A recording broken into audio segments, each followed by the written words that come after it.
الحمد لله القائل يا أيها الذين آمنوا كتب عليكم الصيام كما كتب على الذين من قبلكم لعلكم تتقون. أحمده سبحانه وتعالى وأشكره وأصلي وأسلم على خير من صام رمضان إيمانا واحتسابا محمد طب القلوب ودوائها صلوات ربي وسلامه عليه وعلى آله وأصحابه والتابعين لهم بإحسان إلى يوم الدين. أما بعد، أحباب الكرام, assalamu alaikum wa rahmatullahi wa barakatuh. Mes chers frères, mes chers sœurs, nous remercions le Seigneur subhanahu wa ta'ala qui mérite le remerciement et nous demandons sa paix et sa bénédiction pour le prophète Mohammed alayhi salatu wassalam, que d'ailleurs nous sommes dans sa ville à Médine. Nous demandons surtout aujourd'hui, le vendredi, la bénédiction pour lui sallallahu alayhi wa sallam, car dans les hadiths authentiques, lui-même il nous a dit Man salla alayhi marra sallallahu alayhi biha ashara. Il a dit quiconque prie sur lui une fois, le Seigneur et ses anges prieront sur la personne 10 fois. Donc نقول اللهم صل على محمد وعلى آل محمد كما صليت على إبراهيم وعلى آل إبراهيم إنك حميد مجيد. اللهم بارك على محمد وعلى آل محمد كما باركت على إبراهيم وعلى آل إبراهيم إنك حميد مجيد. De prier sur le prophète Mohammed alayhi salatu wassalam, mes chers frères, mes chers sœurs, c'est très important. Surtout si on est dans sa ville, en priant sur lui tout le temps, on sent quelque chose. On sent qu'on est juste à côté de lui, sallallahu alayhi wa sallam, dans sa mosquée, ici à Médine. Donc on n'oublie pas, les vendredis, de multiplier beaucoup la salutation sur le prophète Mohammed alayhi salatu wa salam. De multiplier la salutation sur lui. N'importe quelle manière de prier sur lui, sallallahu alayhi wa sallam. Les plus longues ou les plus courtes, il n'y a pas de problème. Mais la prière sur lui, surtout ce que lui-même il nous a donné, sallallahu alayhi wa sallam. La prière qu'on lit dans la prière, celle que je viens de répéter tout de suite, alhamdulillah. Mais n'importe quelle prière, si c'est valable ou c'est déjà conseillé par lui, sallallahu alayhi wa sallam, c'est mashallah. Si c'est considéré comme la prière, comme la salutation sur lui, c'est mashallah. C'est pour ça, ahbab al-kiram, on a fait le vendredi avec l'imam tout à l'heure, Cheikh l'imam Abdul Bari al-Subayti, hafidhahullah, wa jazahullahu anna wa anil muslimin khayr al-jaza. C'est lui, il a dirigé la prière de vendredi avec le musulman dans la mosquée du Prophète sallallahu alayhi wa sallam aujourd'hui à Médine, que ça correspond le 22 Sha'ban 1446 après le jour du Prophète sallallahu alayhi wa sallam. Juste, on souhaite traduire un peu ce qu'il nous a dit pendant le khutbah, même si on n'arrive pas à résumer tout, juste qu'on sort avec quelque chose. Surtout nos pèlerins nous sommes avec eux ici à Médine. Au moins de traduire un peu en français pour ceux qui ne comprennent pas en arabe, forcément. Donc, alhamdulillah, l'imam Jazahullah Khair al-Jaza nous a parlé de Ramadan. Comme vous savez, d'ici le Ramadan, c'est 8 jours ou 7 jours. Car là, je viens de dire qu'aujourd'hui, c'est 22 Sha'ban. Juste après Sha'ban, il y a le Ramadan. Comme vous savez, ahbab al-kiram, natum Allah yuballighana Ramadana wa yuwaffiqana qiyamahu wa siyamahu. Amin. On demande que le Seigneur nous facilite de vivre, de voir ces mois bénis d'Allah subhanahu wa ta'ala qui est mois de Ramadan. Également qui nous facilite de jeûner ces mois. Également de prier, de faire les choses que le Prophète a fait pendant ces mois bénis. Amin. Alors, des rappels surtout, le verset qui est dans Surat al-Baqarah, comme vous savez, le jeûne de Ramadan, c'est mashallah. Mais avant ça, l'imam nous a fait des rappels surtout un hadith du Prophète sallallahu alayhi wa sallam. Comme ça, on arrive à connaître l'importance des jeûnes. De jeûner, c'est mashallah. Mais surtout la sincérité. Comme chaque adoration, il faut la sincérité. Et c'est ce qu'on a expliqué avant qu'on vienne ici à Médine au niveau de l'explication de l'Umrah. On a dit chaque adoration, ahbab al-kiram, il faut la sincérité. Car là, s'il n'y a pas la sincérité, on ne sera pas récompensé. Et c'est ce que le Seigneur nous a demandé dans Surat al-Kahf. A'udhu billahi minash shaitanir rajim. فمن كان يرجو لقاء ربه فليعمل عملا صالحا ولا يشرك بعبادة ربه أحدا. Les deux conditions l'essentiel pour que le Seigneur accepte les adorations, il nous a dit dans ces versets. La sincérité wal mutaba, al-ikhlas wal mutaba. Qu'on soit sincère et que les œuvres sur le chemin du prophète sallallahu alayhi wa sallam. Allah nous a dit dans ces versets. Donc c'est pour ça, alhamdulillah, il faut qu'on soit sincère pour le Seigneur subhanahu wa ta'ala. Donc dans ces hadiths qui nous a dit, le prophète sallallahu a dit, quiconque man qama ramadana imana wa ihtisaba, ghufira lahu ma taqaddama min dhanbihi. Et wa man sama ramadana, parce qu'il y a deux hadiths qu'on trouve dans Sahih al-Bukhari, c'est un hadith authentique du prophète sallallahu alayhi wa sallam. Quiconque jeûne le mois de Ramadan, imana wa ihtisaba, avec la foi, et la personne il a la certitude que le Seigneur qui lui donne sa récompense, que le Seigneur c'est lui doit lui attribuer la récompense, le Seigneur lui pardonne tous ses péchés, les passés. Les péchés passés.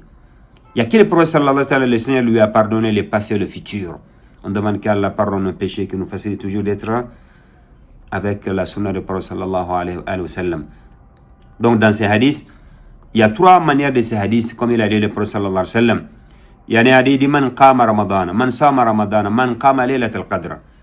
Donc quiconque gêne le mois de Ramadan, avec la foi, avec la certitude que c'est le Seigneur qui te donne ta récompense, dis-toi que le Seigneur il pardonnera tes péchés, les passés futurs. Et également ceux qui veillent le Ramadan aussi, par exemple, il y a Tarawih, il y a Tahajjud pendant le Ramadan, que le Seigneur nous facilite. Il y a un hadith qui concerne ça aussi. Quiconque veille le Ramadan, avec la foi, avec la personne, il a la certitude, avec l'intention que c'est le Seigneur qui lui donne sa récompense, le Seigneur lui pardonne les péchés passés également. Et le troisième hadith qui concerne Laylat al-Qadr, qu'Allah nous facilite, nous allons parler sur ça, Inch'Allah, plus tard. Donc ça, c'est le hadith que l'imam, Allah Jizir Kharija, il a expliqué dans les hadiths. Mais Ahbab al-Kiram, avant ça, il faut savoir que comment on rentre pendant le Ramadan, comment on arrive à débuter le mois de Ramadan, vraiment avec at-tawba, de retourner vers le Seigneur subhanahu wa ta'ala avec la sincérité, que le Seigneur il pardonne d'abord ce qu'on a commis avant, et également il nous facilite pour jeûner les mois sacrés. C'est pour cela il a parlé un dua, c'est-à-dire on commence le Ramadan surtout avec un dua. Dua, c'est très important.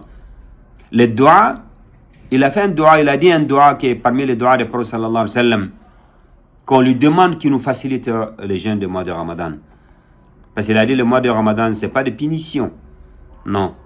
La personne, on arrive à jeûner pour qu'on soit vraiment bien avec le Seigneur subhanahu wa ta'ala, pour qu'on soit bien rapproché d'Allah subhanahu wa ta'ala, et après le Seigneur nous donne notre récompense. Parce que si on regarde le prophète sallallahu alayhi wa sallam jeûner, lundi, jeudi, également il jeûne aussi, c'est mois sacré. C'est moi aussi qui est, il jeûne, c'est moi aussi qui est moi, Sha'ban aussi. Parce que, comme vous savez, les œuvres, ils montent au ciel pendant ces mois, c'est-à-dire Sha'ban, juste avant le mois de Ramadan. Donc le prophète il jeûne beaucoup, comme c'est un hadith de Oussama ibn Zayd, il explique ça, An-Nasai nous a parlé, également d'autres riwayat aussi. Donc on arrive à comprendre que les œuvres aussi montent au ciel vers le Seigneur subhanahu wa ta'ala. Le prophète il préférait qu'il soit en état de jeûne, et après Allah lui pardonne. Donc quand on fait les jeûnes, on se rapproche du Seigneur subhanahu wa ta'ala. C'est cela dans le hadith Qudsi, le Seigneur les jeûnes c'est fait pour lui. Les jeûnes, il n'y a que lui, il doit attribuer la récompense d'un jeûneur. Car là, si on fait les jeûnes, moi je peux dire, je jeûne.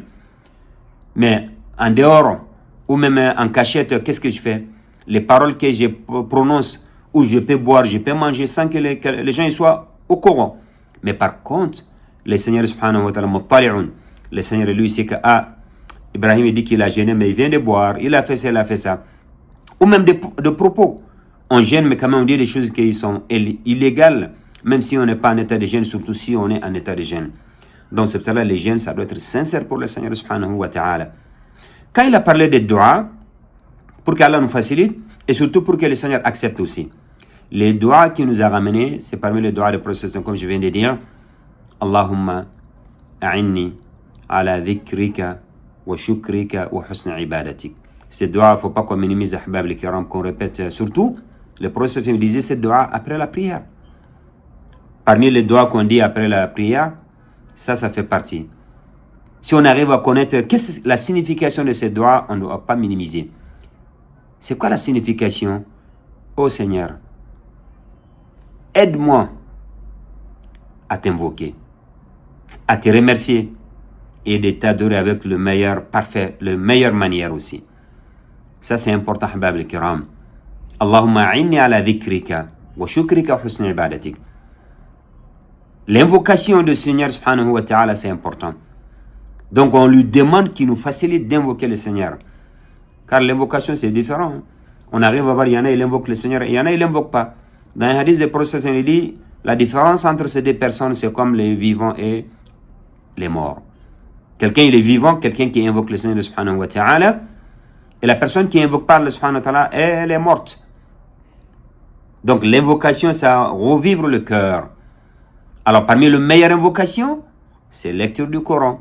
Comme Allah nous a dit dans Surat Ar-Ra'd, Alladhina amanu wa tatma'innu qulubuhum bi dhikrillah, ala bi dhikrillahi tatma'innu al-qulub. Il y a que l'invocation, ça apaise le cœur. Donc lecture du Coran, la prière sur le prophète sallallahu alayhi wa sallam. C'est pour ça on répète toujours, on n'oublie pas de multiplier la salutation sur le prophète sallallahu alayhi wa sallam les jours du vendredi. La nuit du vendredi également, la journée aussi. En dehors de vendredi, oui, mais surtout pendant le vendredi, qu'on essaie de faire beaucoup la salutation sur le prophète sallallahu alayhi wa sallam. Allahumma salli wa sallim alayhi wa ala alihi wa sahbihi ajma'in. Et après, Ahbab al-Kiram, cette dua, on n'oublie pas. Ô Seigneur, aide-moi à t'invoquer, à te remercier, d'être reconnaissant vers toi. C'est ça qui est difficile souvent. Souvent, on n'est pas reconnaissant vers le Seigneur subhanahu wa ta'ala. Mais on essaie de voir les personnes qui donnent tout à Allah subhanahu wa ta'ala. Toi, tu penses l'argent. Toi, tu penses la santé. Mais tu regardes, il y en a peut-être, lui, il est malade. L'autre, lui, il n'a rien. Mais avec tout ça, il dit Alhamdulillah. Avec tout ça, il remercie le Seigneur subhanahu wa ta'ala. C'est-à-dire, ils sont reconnaissants. La reconnaissance, c'est parmi des ni'mas d'Allah subhanahu wa ta'ala. Iblis, lui, il n'a pas fait ça. Il n'était pas reconnaissant, shaitan, le diable. Donc, si tu vois quelqu'un aussi, il n'invoque pas son Seigneur, il ne remercie pas son Seigneur, là, c'est un vrai souci. Donc, c'est pour cela, toujours, il faut qu'on demande le Seigneur subhanahu wa ta'ala. L'invocation, également, d'être reconnaissant vers le Seigneur subhanahu wa ta'ala, d'être reconnaissant vers ses biens et tout ce qu'il nous a accordé. Comme lui-même nous a dit, tous les biens que nous possédons, ben, ça vient d'Allah subhanahu wa ta'ala. Donc, si ça vient de lui, il faut qu'on soit reconnaissant vers lui. Et à la fin des doigts, le troisième, c'est quoi? Parce que pendant le doigt, il a dit trois choses. Meilleure invocation, de t'invoquer, de te remercier, et meilleure manière aussi pour t'adorer. L'adoration, la meilleure manière pour l'adoration, oh Seigneur, facilite-nous. Malheureusement, on arrive à voir les gens souvent, ils donnent l'effort, ils font l'effort. Mais malheureusement, leur manière pour l'adoration, c'est pas comme le prophète sallallahu alayhi wa sallam nous a dit, et comme il a fait aussi sallallahu alayhi wa sallam. Et malheureusement, ça ne sera pas accepté. Pourquoi? Parce que les deux conditions pour que le Seigneur accepte les adorations, ben, les deux conditions, parmi les conditions, celles qui suivent le chemin du prophète, ça les manque. Donc, si on fait nos œuvres, il faut qu'on soit sincère. Et les œuvres aussi, il faut qu'ils suivent le chemin du prophète, sallallahu alayhi wa sallam. Si ce n'est pas, donc là, ce ne sera pas accepté. On demande que le Seigneur accepte nos adorations, qu'il nous facilite toujours d'être reconnaissant vers le Seigneur subhanahu wa ta'ala, qui nous facilite d'être parmi les gens qui invoquent Allah subhanahu wa ta'ala et parmi les gens qui adorent bien le Seigneur subhanahu wa ta'ala. Également, lorsqu'il a parlé de dua, je vais essayer de finir par ce qu'il a dit aussi à la fin. C'était quoi? Par rapport au dua, il a dit وَإِذَا سَأَلَكَ عِبَادِي عَنِّي فَإِنِّي قَرِيبٌ. Il a dit au niveau, à propos des jeûnes, le jeûne du Ramadan ou le jeûne en général. Là, on se rapproche du Seigneur subhanahu wa ta'ala. Le Seigneur, il aime beaucoup. Alors, il faut demander le Seigneur.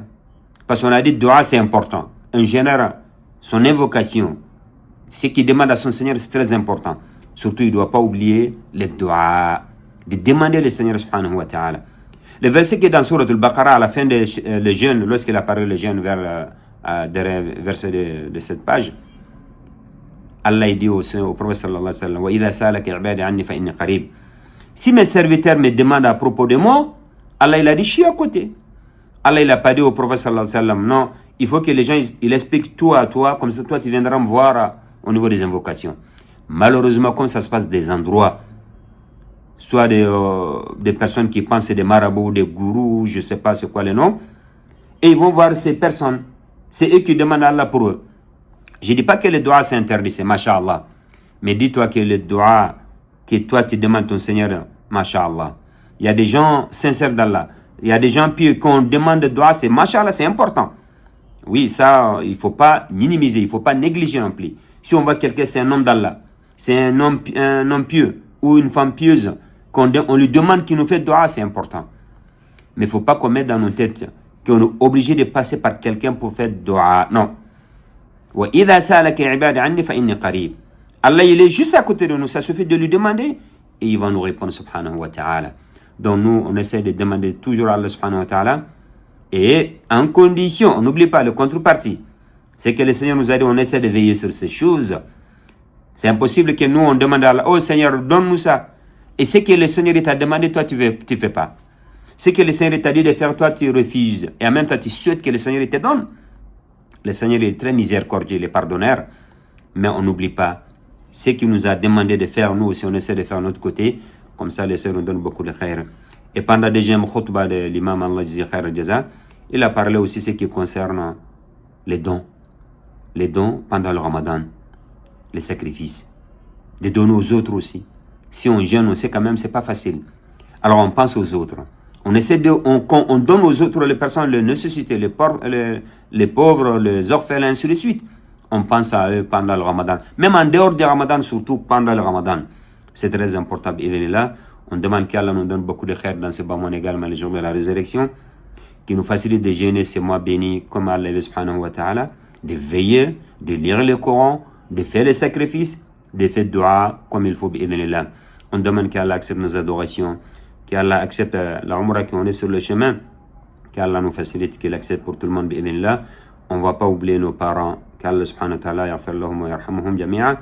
On demande à Allah subhanahu wa ta'ala, ceux qui sont vivants, qu'Allah subhanahu wa ta'ala les accorde meilleure santé, d'accepter leurs dua, leurs invocations, et nos familles aussi, qu'Allah veille sur eux, protège et bénit nos familles, également toutes les familles, qu'Allah donne beaucoup de khair à nous tous, ربنا آتنا في الدنيا حسنة وفي الآخرة حسنة وقنا عذاب النار ربنا لا تزغ قلوبنا بعد إذ هديتنا وهب لنا من لدنك رحمة إنك أنت الوهاب اللهم هب لنا من أزواجنا وذريتنا قرة أعين واجعل لنا متقين إماما اللهم اكفنا بحلالك عن حرامك واغننا بفضلك عمن سواك اللهم هب لنا من أزواجنا وذريتنا قرة أعين واجعل لنا متقين إماما واغفر لنا ولوالدينا وارحمهم كما ربونا صغارا اللهم ارحمهم كما ربونا صغارا اللهم ارحمهم كما ربونا صغارا اللهم صل على محمد وعلى آل محمد كما صليت على إبراهيم وعلى آل إبراهيم إنك حميد مجيد اللهم بارك على محمد وعلى آل محمد